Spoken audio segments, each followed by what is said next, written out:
నమస్తే అండి. నేను మీ doctor Keerthi Bavandla ophthalmologist from Hyderabad.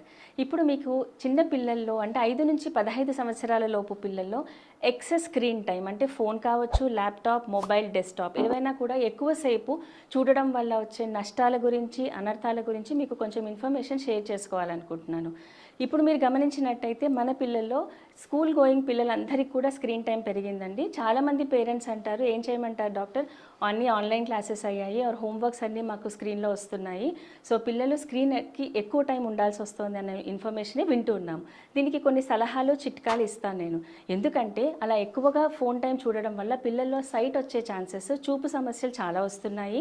అది కాకుండా వీడియో గేమ్స్ వల్ల పిల్లలు చాలా సైకలాజికల్‌గా కూడా నష్టపోతున్నారు. వీడియో గేమ్స్‌లో మీరు గమనించినట్టయితే పాయింట్స్ పెరిగే కొద్దీ స్పీడ్ పెరుగుతుంది. స్పీడ్ పెరిగే కొద్దీ పాయింట్స్ పెరుగుతుంటాయి. సో విన్ అవ్వాలన్న ఆలోచన పిల్లల్లో ఉంటుంది కాబట్టి ఆ స్పీడ్‌కి చాలా అలవాటైపోతున్నారు. ఆ స్పీడ్ ఉండడం వల్ల రొటీన్ లైఫ్ వాళ్ళకి బోరింగ్ అనిపిస్తుంది. చాలా పిల్లలు మాకు ఖాళీగా ఉంటే బోర్ కొడుతోంది, బోర్ కొడుతోంది అంటున్నారు. రీజన్ ఏంటంటే స్పీడ్ అలవాటైపోవడము.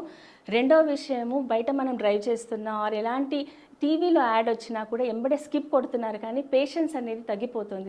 They cannot wait. అన్నీ ఫాస్ట్‌గా జరిగిపోవాలి. అందుకు అందరూ పేరెంట్స్ మీకు వీలైనంత వరకి చాలామంది మనం స్మార్ట్ టీవీస్ వాడుతున్నాము.